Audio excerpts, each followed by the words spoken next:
उपमुख्यमंत्री अजित पवार यांच्या निधनानंतर त्यांच्या अस्थी या कोल्हापूरमध्ये राष्ट्रवादी पक्षाच्या कार्यालयामध्ये आणण्यात आलेल्या आहेत आणि या अस्थींचं दर्शन आहे ते या ठिकाणी सर्वजण घेताना आपल्याला पाहायला मिळत आहेत. राष्ट्रवादी काँग्रेस पक्ष, अजित पवार गटाचे सगळे कार्यकर्ते, त्याचबरोबर कोल्हापूरकर मोठ्या संख्येने या ठिकाणी उपस्थित राहिलेले आपल्याला पाहायला मिळत आहेत. खरं तर हसन मुश्रीफ देखील या ठिकाणी उपस्थित राहिलेले आहेत.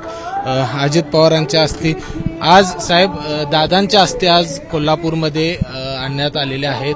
काय पहिली भावना आहे, कारण खूप सगळे आपण भावनिक आहोत. आपल्याला माहिती आहे की गेल्या 4 दिवसापूर्वी दादांचं अपघाती निधन झालं आणि फार मोठा आघात आम्हा राष्ट्रवादीच्या कार्यकर्त्यांवर बसलाच. तर आपण पाहिलं असेल की 4 दिवस संपूर्ण महाराष्ट्र राज्य शून्य झालेलं आहे. दादा किती मोठे होते, राज्याच्या विकासामध्ये त्यांची किती महत्त्वाचं योगदान होतं हे आता पूर्ण जनतेपर्यंत गेलेलं आहे. मला वाटतं एखाद्या नेत्याच्या दुःखद निधनानंतर इतका मोठा शोक आणि शोकाकुल जनता मी कधी आयुष्यात माझ्या बघितली नाही.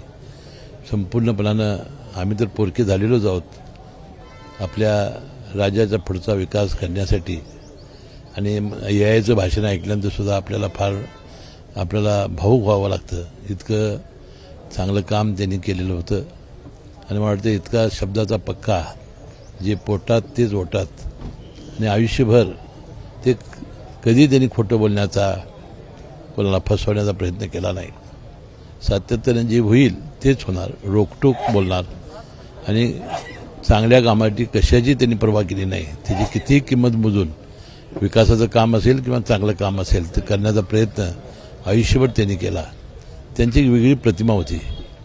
अजित पवार म्हटल्यानंतर एक सच्चा माणूस, एक दिलदार माणूस, शब्दाचा पक्का, दिलला शब्द खरा करणारा, असे अनेक आपल्याला हे उदाहरण देता येतील. त्यांच्या जाण्यानं आम्ही तर पोरके झालेलो आहोत, परंतु त्यांच्या आत्म्याला शांती लाभावी एवढीच परमेश्वरचरणी आम्ही सगळेजण प्रार्थना करतोय. आज त्यांच्या अस्थी इथं आलेल्या आहेत. आम्ही आज दिवसभर ठेवणार आहोत आणि संध्याकाळी त्याचं प्रयाग चिखलीच्या संगमावर आमचे राष्ट्रवादी काँग्रेस पक्षाचे सर्वपक्षीय नेते मंडळी त्याचं दर्शन घेऊन विसर्जन होणार आहे. आज सुनेत्रा पवार यांनी देखील म्हणजे प्रीतीसंगमावरती येऊन यशवंतराव चव्हाणांच्या समाधीचं दर्शन घेतलेलं आहे. उपमुख्यमंत्री झाल्यानंतर पहिल्यांदा लगेच यशवंतराव चव्हाणांच्या समाधीस्थळी आले. आमच्या उपमुख्यमंत्री सुनेत्रा वहिनी यांनी परवा दिवशी जबाबदारी स्वीकारली. त्यांच्यावर फार मोठा दुःखाचा डोंगर कोसळला होता. त्यांचे पतीच गेलेले होते, परंतु आमच्या कार्यकर्त्यासाठी, राष्ट्रवादी काँग्रेस पक्षासाठी आणि राज्यासाठी त्यांनी दुःख आपल्या बाजूला केलं आणि आमच्या सगळ्यांच्या इच्छेखातर त्यांनी उपमुख्यमंत्रीपदाची जबाबदारी स्वीकारली.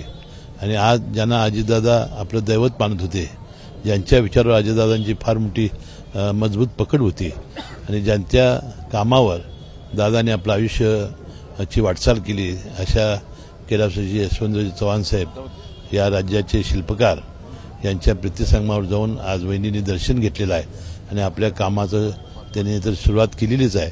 आणि दादांना जे अभिप्रेत होतं ते करण्याचा प्रयत्न सुनेत्रा वहिनींनी केलेला आहे. अजितदादा यांचे सगळ्यात विश्वासू जवळचे सहकारी म्हणून पहिलं नाव आपलं येतं. सगळ्यात ज्येष्ठ नेते पक्षातील विलिनीकरणासंदर्भातली जी चर्चा आता महाराष्ट्रामध्ये होत आहेत, काय नेमकं याच्यामध्ये खरं काय आहे? आता आपल्याला माहिती आहे की एकूण 30-35 वर्ष माझा त्यांचा सहवास होता आणि 22 वर्ष ज्या वेळेला दादा मंत्रिमंडळात होते त्यावेळेला त्यांच्याबरोबर राष्ट्रवादी पक्ष विलीन झाल्यानंतर, नवीन निघाल्यानंतर तेवढी वर्ष काम करण्याची संधी मला मिळाली. दादा तर आम्हाला सोडून गेलेले आहेत. आता विलिनीकरणाबद्दलची जी चर्चा आहे आणि मुख्यमंत्र्यांनी सुद्धा त्याचं खंडन केलेलं आहे. आता जयंत पाटील साहेबांनी सांगितलं की अनेक बैठका झाल्या. ते जयंत पाटलांनी मलाही थोड्या त्या सांगितलेल्या होत्या. दादाने तर नगरपालिका महानगरपालिका निवडणुकीत त्याचं विश्लेषण केलेलं होतं, परंतु आम्हा राष्ट्रवादीच्या प्रमुख नेत्यांना घेऊन आणि त्या राष्ट्रवादी शरद पवार गटाच्या नेत्यांना घेऊन अशी काही बैठक झाली नव्हती. आणि मग त्याला भारतीय जनता पक्षाचा, म्हणजे ज्या आम्ही NDAमध्ये आज आहोत, त्यांचा संमती होती की नाही वगैरे ह्या गोष्टी अनुत्तरित आहेत, ज्याच्या काल मुख्यमंत्र्यांनी खुलासा केलेला आहे. मला वाटते ते यथावकाश ती सुनेत्रा वहिनी आणि पवार कुटुंबीय ठरवतील त्याप्रमाणे ते होईल. पण आज जी जबाबदारी होती की अजितदादांच्या नंतर पोरके झालेल्या आमच्या कार्यकर्त्यांना आधार देणं आणि मी तुमच्या मागं आहे, तुम्ही पोरके झालेले नाही असा संदेश देणं, हे काम सुनेत्रा वहिनींनी केलेलं आहे. लवकर का झालं वगैरे याच्याबद्दल जे टीका टिप्पण्या झाल्या, तर मी समजतोय की पवार घराण्यामध्ये हे पुरोगामी घराणं आहे. 3 दिवसामध्येच ते सगळं त्यांनी आपल्या अनेक विधी अंत्यविधी आटपलेले आहेत. त्यामुळे 3ऱ्या दिवसानंतर त्यांनी शपथ घेतली आणि वास्तविक त्याचा संदेश द्यायचा होता की बाबा राष्ट्रवादी काँग्रेस पक्ष एकसंघ ठेवणं, राष्ट्रवादी पक्ष वाढवणं आणि आता जे दादांच्यामुळे जे अनाथ झालेले कार्यकर्ते आहेत त्यांना आधार देणं, हा त्याचा मागचा हेतू आहे.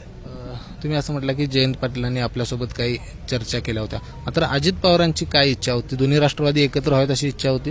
तर दादांचं जिल्हा परिषद आणि महानगरपालिका निवडणुकीमध्ये तसं वक्तव्य मी ऐकलं, पण आम्हा राष्ट्रवादीच्या काही नेते मंडळींना घेऊन अशा काही चर्चा कधी झाल्या नाहीत.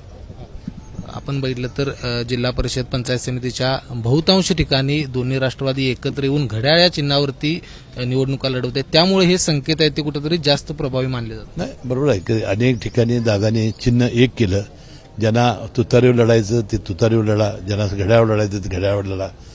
आमच्या जिल्ह्यामध्ये चंदगड आणि गडिंग्लजमध्ये तशा प्रकारचं प्रयत्न आम्ही केलेला आहे आणि अनेक ठिकाणी दादाने सांगितल्यामुळं, परंतु दादा गेल्यामुळं हे सगळे प्रश्न आता अनुत्तरित राहिलेले आहेत. तर आपण बघितलं की या ठिकाणी कोल्हापूरमध्ये अजितदादा यांच्या अस्थी आहेत त्या दर्शनासाठी आणलेल्या आहेत आणि खरं तर विलिनीकरणासंदर्भातल्या जे काही चर्चा होईल त्या सगळ्या अजितदादांनी कधीही आमच्याशी बोललेल्या नाहीत. मात्र जयंत पाटील यांनी 1-2 वेळा या संदर्भातली चर्चा केली.